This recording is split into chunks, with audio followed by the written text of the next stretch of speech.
आहे लाडक्या बहिणींसाठी खुशखबर, कारण लाडक्या बहिणींसाठी राज्य सरकारनं पुढचं पाऊल टाकलेलं आहे।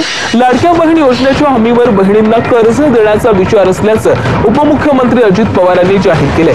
ज्या बहिणींना उद्योग सुरू करायचा असेल आणि भांडवल नसेल तर या योजनेच्या हमीवर लघु उद्योगांसाठी कर्ज उपलब्ध करून देण्याचा सरकारचा प्रयत्न आहे। या कर्जाचा हप्ता लाडकी बहीण योजनेतून सरकारकडून भरण्याची योजना विचाराधीन असल्याची माहिती अर्थमंत्री तथा उपमुख्यमंत्री अजित पवार यांनी दिली आहे आणि यातून लाडक्या बहिणींना 30 ते 40 हजारांचं अर्थसहाय्य होईल असा विश्वासही अजित पवार यांनी व्यक्त केला आहे। कधी कधी आमच्याबद्दल गैरसमज विरोधक पसरवतात। लाडकी बहीण आम्ही दर महिन्याला तुम्हाला 1,500 रुपये देतो, त्याच्यामध्ये मी राज्याचा अर्थमंत्री म्हणून सांगतो, तुमचे जे लाभार्थी माझ्या लाडक्या बहिणी त्या योजनेमध्ये बसतात त्यांना ही योजना कदापि आम्ही बंद करणार नाही। ती आमच्या लाडक्या बहिणींच्या करता तुम्हाला त्याच्यातनं मदत होते।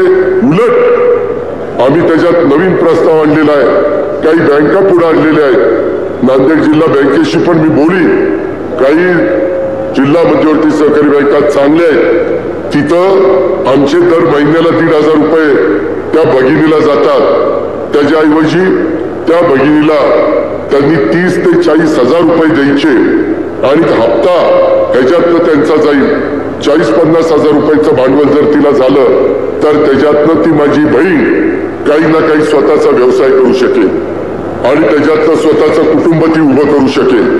हे होऊ शकतं।